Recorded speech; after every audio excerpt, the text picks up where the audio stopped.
સૃષ્ટિ ma'am, stock specific recommendation કે પછી આજે અવોર્ડનો વ્યૂ?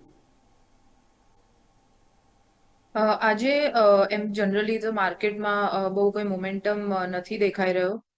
પણ મેમે જેમ વાત કરી કે ફંડામેન્ટલી સ્ટોક્સ સારા દેખાઈ રહ્યા છે અને મને લાગી રહ્યું છે કે આ કરેક્શનના લીધે સારી ક્વોલિટી જે સારા કંપનીઝ છે આપણને એક સારા પ્રાઇસ પર એક નીચેના વેલ્યુએશન્સ પર મળી શકે એવું લાગી રહ્યું છે.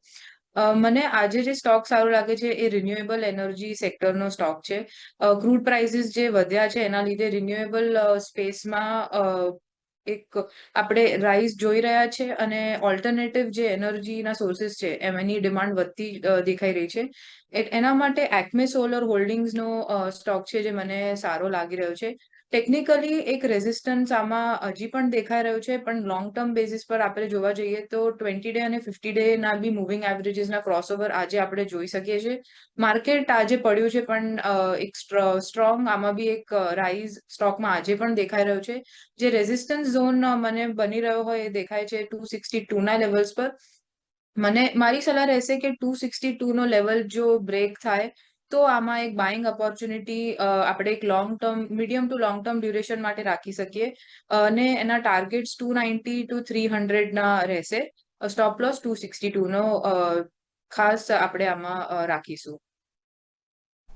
Clearly, in fact one of the best stocks of today Acme Solar, અહીંયા તમે ખાસ નજર રાખો, બહુ જ સરસ સ્ટોક છે.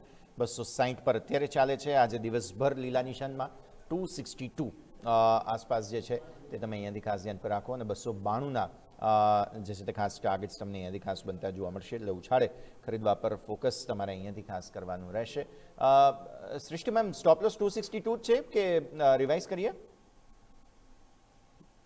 એટલે આમાં બાઇંગ આફ્ટર 262 બનશે એટલે તો જ્યારે એની ઓકે. ઉપર ક્લોઝિંગ બેઝિસ પર થાય તો બાઇંગ થશે. એટલે સ્ટોપ લોસ અરાઉન્ડ 262 નો જ રાખીએ, કારણ કે એની નીચે જો પાછું ફરી જાય છે સ્ટોક તો એક પાછું ડાઉનવર્ડ ટ્રેન્ડમાં આવી જશે એવું ચાર્ટમાં દેખાઈ રહ્યું છે.